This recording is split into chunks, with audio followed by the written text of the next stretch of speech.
کہ وہ کون سی وجہ تھی جس کی وجہ سے مصریوں نے بضد ہو کر اسرائیلیوں کو ملک مصر سے نکال دیا۔ دیکھیں یہاں پر میں جانتے ہیں کہ وہ نہیں چاہتے تھے کہ ان کے غلام جو ہیں وہاں سے جائیں، اور وہ چاہتے تھے کہ اسرائیل ہمیشہ غلام ہی رہے۔ تو پھر وہ کیا سبب تھا؟ اور اگر آپ کہیں یہ سمجھ رہے ہیں، میں چاہتا ہوں کہ اگر کامنٹس میں آپ جواب دیں ذرا جلدی سے کہ آپ کے نزدیک وہ کون سا سبب تھا جس کی وجہ سے بنی اسرائیل ملک مصر سے آزاد ہو سکے۔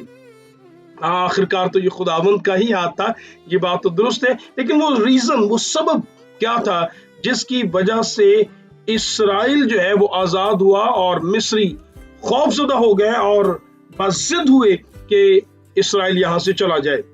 تو بائبل مقدس میں سے اگر آپ یہ سمجھ رہے ہیں کہ آفات کی وجہ سے جو بنی اسرائیل کے سبب سے خدا نے مصریوں پر نازل کی، ان کی وجہ سے، تو ان کا میں آپ کو بتاتا چلوں کہ وہ درست جواب یہ نہیں ہے۔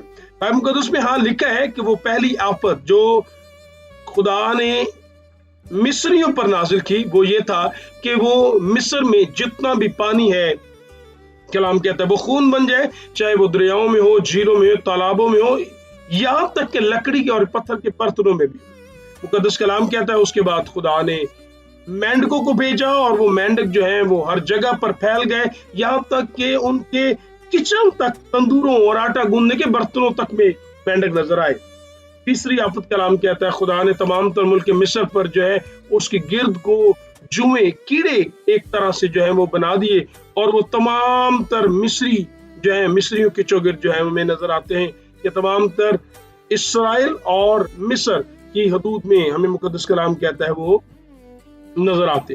اور مقدس کلام کہتا ہے اس کے بعد فرق یہ ہوا کہ وہ علاقہ جو جشن کا تھا وہاں پر خدا نے پھر آفتیں نازل نہیں ہونے دیں، اور باقی تمام تر مصر میں نافذ ہوئے۔ اور چوتھی آفت کلام کہتا ہے کہ خدا تمام تر مصر میں جو ہے وہ مچھروں کو لے آیا۔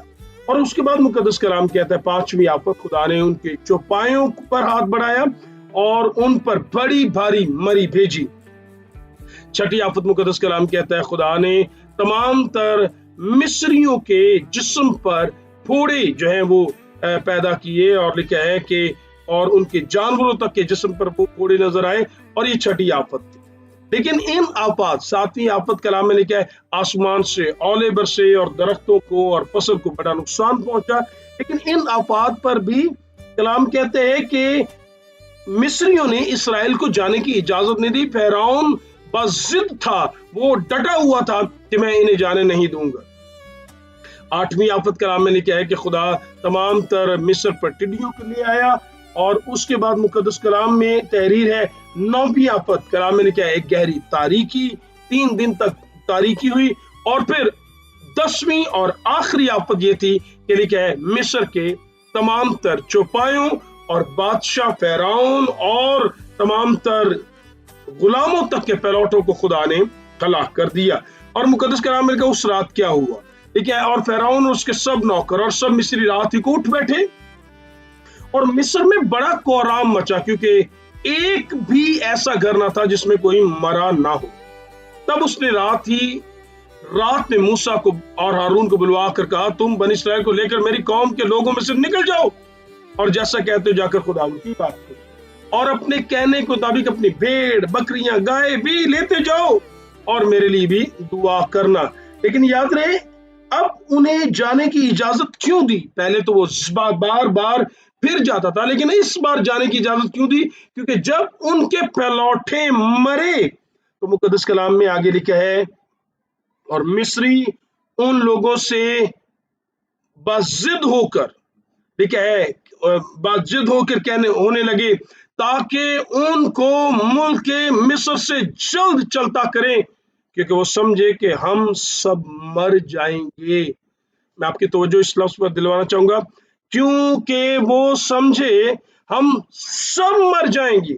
انہیں ایسا لگا، اپنی موت جب دکھائی دی تو زندگی سے انسان پیار کرتا ہے، کلام میں لکھا ہے اپنے آپ کو جیتا رکھنے کے لیے انہوں نے ان کو آزاد کر دیا۔